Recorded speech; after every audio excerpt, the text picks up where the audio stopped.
செங்கல்பட்டு மாவட்டம் கோவளத்தில் இடுப்பளவு உயரத்தில் மழைநீர் வடிகால் அமைக்க மக்கள் எதிர்ப்பு தெரிவித்துள்ளனர். கோவளத்தில் உள்ள செங்கேணி அம்மன் கோயில் தெருவில் மழை பொழிவு முடிந்த பின்பும் வீடுகளின் முன்பு மழைநீர் தேங்கி நிற்கிறது. இந்நிலையில் சுமார் 4 கோடி ரூபாய் மதிப்பில் மழைநீர் வடிகாலுடன் சாலை அமைக்கும் பணிகள் நடைபெற்று வருகிறது.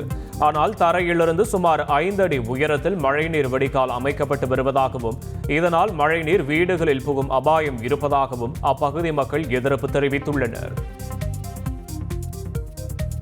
இப்போ காவா கட்டுற பஞ்சாயத்தில் மொத்தம் ஒரு 4.5 கோடி எஸ்டிமேட்டில் இப்போ ரோடு போடுறாங்க, டிச்சு கட்டுறாங்க.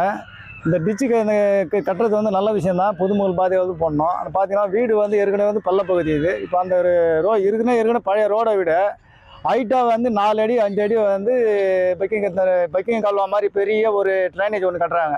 இந்த ட்ரைனேஜில் என்ன பாதிக்குன்னு பார்த்தீங்கன்னா, சின்ன ஐடியா, சின்ன இடம் இருந்தாலே போதும், பெருசா சம்பாதிக்கலாம். இங்க ஒருத்தர் லாண்ட்ரி பிசினஸ் பண்ணி மாசம் 10,000 ரூபாய் லாபம் பாக்குறாரு. எப்படின்னு தெரிஞ்சுக்க ஃப்ரீடம் ஆப்பை டவுன்லோட் பண்ணுங்க. இந்த ட்ரைனிங் போறதுனால நல்ல விஷயம் தான்.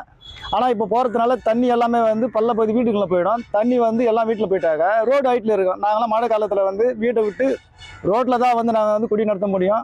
இந்த மாதிரி எல்லாம் போட வேணாம், நீங்கள் கீழே போடுங்க, தரைக்குள்ள பூமிக்குள்ள போற மாதிரி போட்டு விடுங்கண்ணா. இந்த மாதிரி எல்லாம் போட்டேன்னா எங்களுக்கு தான் கஷ்டம். நாங்கள் ஏறி இறங்கணுமா? ஏறி போகணும், ஏறி இறங்கணுமா?